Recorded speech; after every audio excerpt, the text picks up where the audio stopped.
اب فساد کون سا فساد ہوتا ہے؟ ایک تو ہے فزیکلی فساد کرنا، حصی فساد۔ حصی فساد میں کیا ہے؟ حصی فساد اتنی لمبی لسٹ ہے، اس میں بدامنی بھی ہے، اس میں توڑ پھوڑ بھی ہے، اس میں کسی چیزوں کا جلانا بھی ہے، اس میں کھیتوں کا اجاڑنا بھی ہے، اس میں درختوں کا کاٹنا بھی ہے، اس میں یہ بلڈنگوں کو آگ لگانا، ان کو نقصان دینا بھی ہے، اس میں قتل و غارت، لوٹ مار، یعنی جس سے بھی انسانوں کا نا امن چین تباہ ہو جائے وہ فساد ہے۔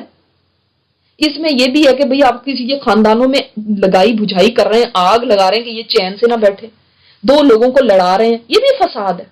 بے ایمانی، چور بازاری، جیسے آپ اپنے ملکوں میں دیکھ لیں کس قدر اس وقت فساد ہے، ہر طرف فساد ہے۔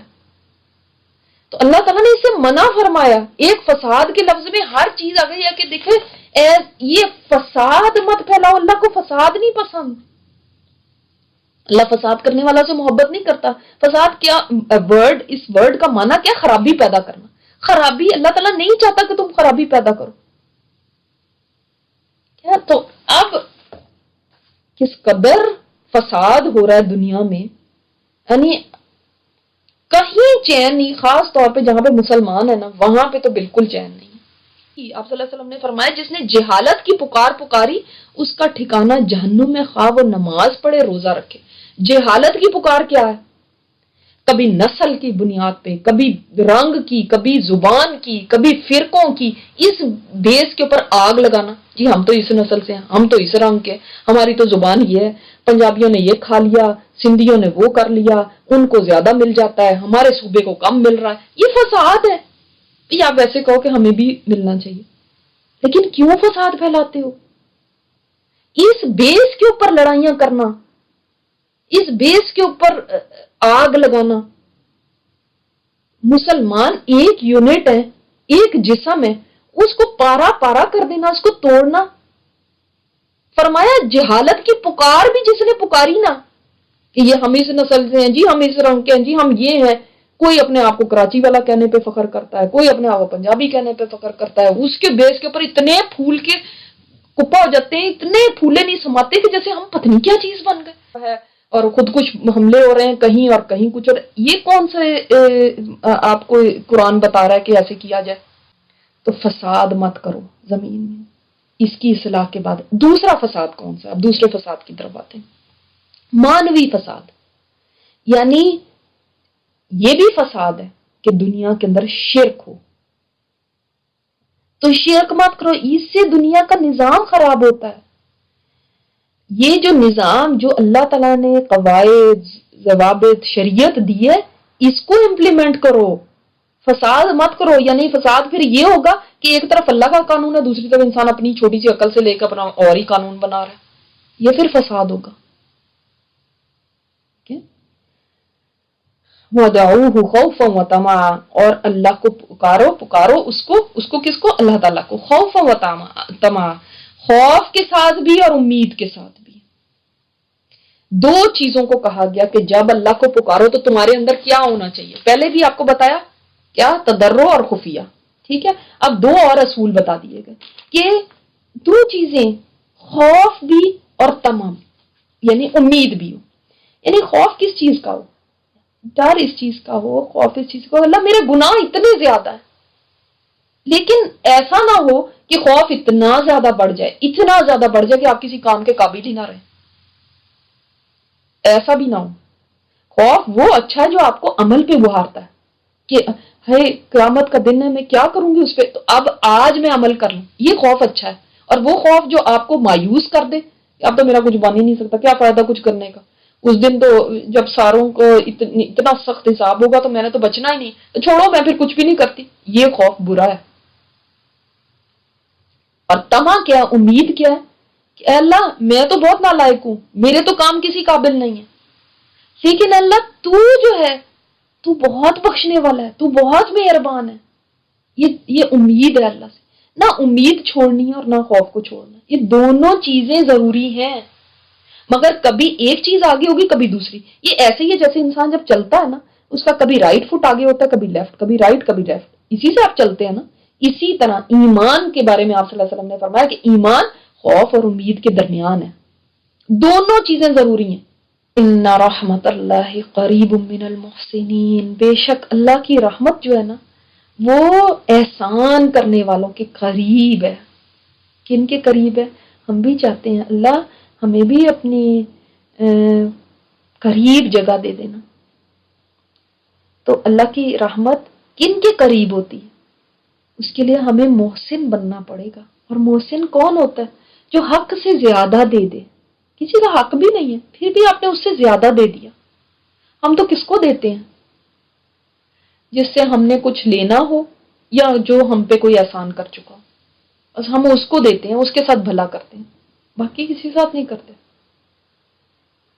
اور محسن کون ہوتا ہے؟ جو ہر کام حسن کے ساتھ کرے، خوبصورتی کے ساتھ۔ اس نے نماز بھی پڑھی تو بہترین، اس کا روزہ بھی ہے تو احسان کے لیول پہ، بیسٹ لیول کا۔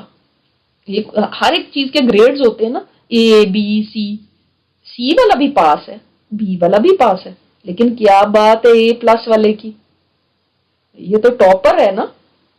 محسن وہی ہوتا ہے اے پلس والا۔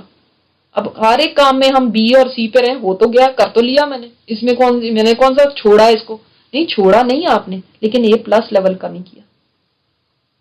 ہر ایک چیز میں ایسے کام کو کرنا جیسے اللہ تعالیٰ آپ کو دیکھ رہا ہے، اس کام کی کوالٹی کتنی اچھی ہو جائے گی۔ وہ ہے محسن۔ اس کو بننے کے لیے نا، محسن بننے کے لیے کنٹینیو اسٹرگل چاہیے۔ ایک دن میں نہیں ہے کہ میں آپ کو یہ بتاؤں اچھا اللہ کی رحمت قریب ہے محسنین سے اور آپ اٹھتے ہی محسن بن چکے ہیں، ایسے نہیں ہوتا۔ کنٹینیوسلی آپ کو اپنے آپ کو ریمائنڈ کرانا ہوگا، جب کوئی کام کرنے لگے اس وقت ریمائنڈ کرانا ہوگا میں نے احسان کے لیول پہ کرنا،